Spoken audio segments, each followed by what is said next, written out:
C'est un slut shaming de masse qui est en train de prendre place en ce moment même.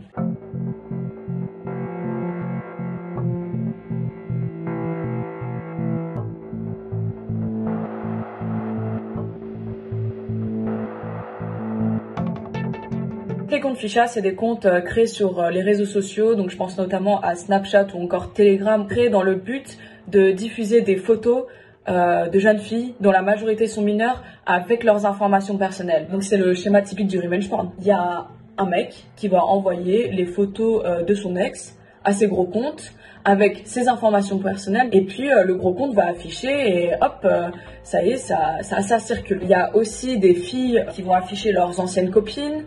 Faut tout de même garder en tête que c'est une pratique qui est typiquement masculine. Certaines personnes pensent que ces comptes sont créés dans le but de faire passer le temps parce qu'on est en confinement et que c'est difficile parce qu'on s'ennuie. Il y a d'autres personnes qui sont parties contacter et retrouver certaines personnes qui ont créé ces comptes et on remarque toujours une même réponse qui revient, c'est on a envie de se branler, c'est tout. Ça va au-delà d'une envie de se branler puisque les contenus publiés sont violents. On a vu des scènes de viol. On a vu des scènes d'agression sexuelle et ça, ce n'est pas de la sexualité, c'est de la violence. On pense sincèrement que en cette période de confinement, les réseaux sociaux sont utilisés comme arme de domination contre nous. C'est très grave parce qu'il y a une volonté d'afficher les filles. Donc souvent, ces comptes s'organisent par département. Il y a une volonté en fait de les harceler, de les mettre en danger et de les exploiter. Puisqu'il faut savoir que certains comptes sont mis en vente. Donc il faut payer pour avoir l'accès à ces comptes. Pour pouvoir mieux lutter contre ces comptes, on a créé un groupe, donc on est une vingtaine de meufs dessus. Dès qu'on a connaissance d'un compte, on le signale en masse. Il y a beaucoup de comptes qui arrivent à sauter parce qu'on est vraiment déter.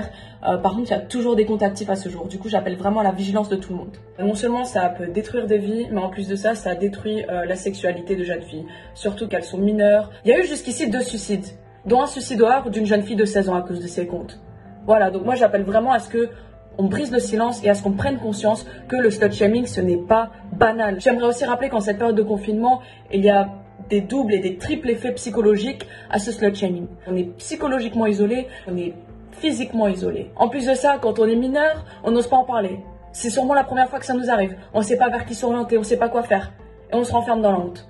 À ceux qui détiennent ces comptes. On aimerait aussi parler des personnes qui envoient les nudes de jeunes filles à ses comptes. On aimerait aussi faire passer un message aux spectateurs et aux spectatrices et qui jouissent secrètement de ce qui est affiché. On vous voit. On vous voit et on vous lâchera pas. Et on vous en veut.